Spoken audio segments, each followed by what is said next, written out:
biasanya memang nenek itu lebih sayang sama cucunya daripada mungkin ibunya yang kepada anaknya. Itu mereka buktikan dengan memanjakan cucu.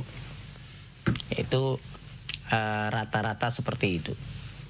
Habisnya nenek, fitrahnya nenek itu dia sebenarnya rindu punya anak lagi, tapi nggak memungkinkan. Ya, dia udah rindu lagi bagaimana dia bisa ngasuh bayi lagi. Itu fitrahnya nenek. Ya. Apalagi dia masih sehat, ya, punya cucu, Masya Allah, dia tentu akan akhirnya sayangnya tercurahkan, salurkan pada cucunya, karena dia nggak punya anak lagi, nggak bisa punya anak lagi. Itu satu hal yang harus dipahami. Namun yang perlu dipahami juga bahasanya orang tua itu punya orang tua ibunya, ya, orang tuanya, orang tua kandungnya lebih berhak karena dia yang diamanai oleh Allah untuk mendidik anak. Ya. Antara keinginan nenek yang ingin menyayangi cucunya dengan tanggung jawab seorang ibu kepada anaknya, itu harus disinkronkan. Ada komunikasi. Ya. Tanpa komunikasi seperti ini tidak akan pernah bisa bersatu. Jadi komunikasi, diskusi, ya, antara ibu dengan anak. Ya, kan nenek sama ini anak putrinya ini. Nah, ini antara ibu dengan anak sebagai sama-sama mendidik seorang anak tadi, harus ada komunikasi. Bahasanya bagaimana sama-sama ditegakkan kalau di rumah nenek, ya harus waktunya sholat, waktunya belajar. Ya. Lah ini harus ada komunikasi yang baik. Solusinya bukan dengan dilarang ke rumah nenek, bukan. Ya. Tapi untuk menjarangkan, misalnya biasanya sering tiap hari, sekarang cobalah ke rumah nenek 2 hari sekali atau 3 hari sekali, supaya anak terkondisi dengan pola asuhnya ayah dan ibu. Itu.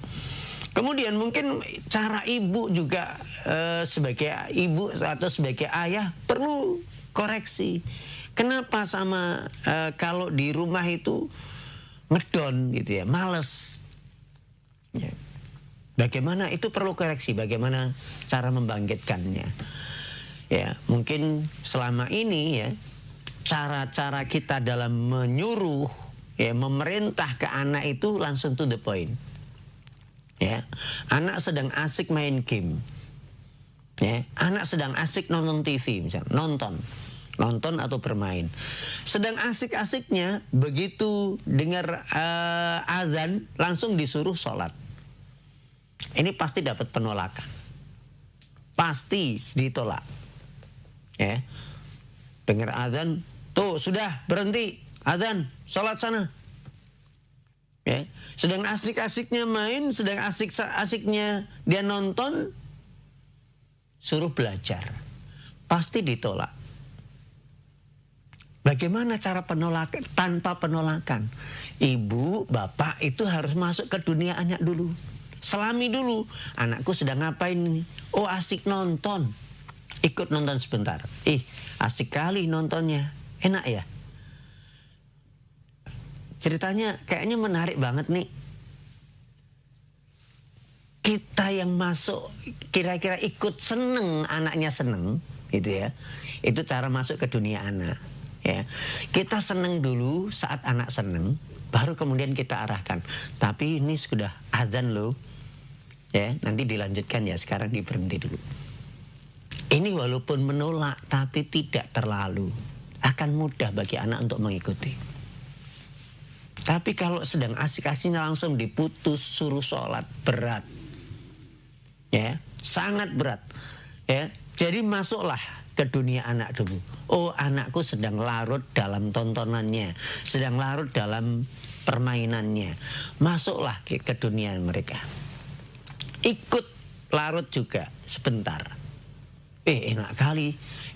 Seru kali tontonannya. Seru kali mainannya. Sampai serius sekali. Tapi nak, sekarang udah denger adzan loh. Udah waktunya adzan. Udah waktunya sholat. Sholat dulu. Lah inilah cara yang harus diperbaiki. Ya, bukan waktunya sholat langsung suruh sholat. Tanpa peduli anak sedang apa. Gitu. Jadi pahamilah kondisi kejiwaan anak, masuklah, kemudian baru arahkan. Itu insya Allah anak akan lebih nyaman bersama kita. Ya, wallahu a'lam bishawab.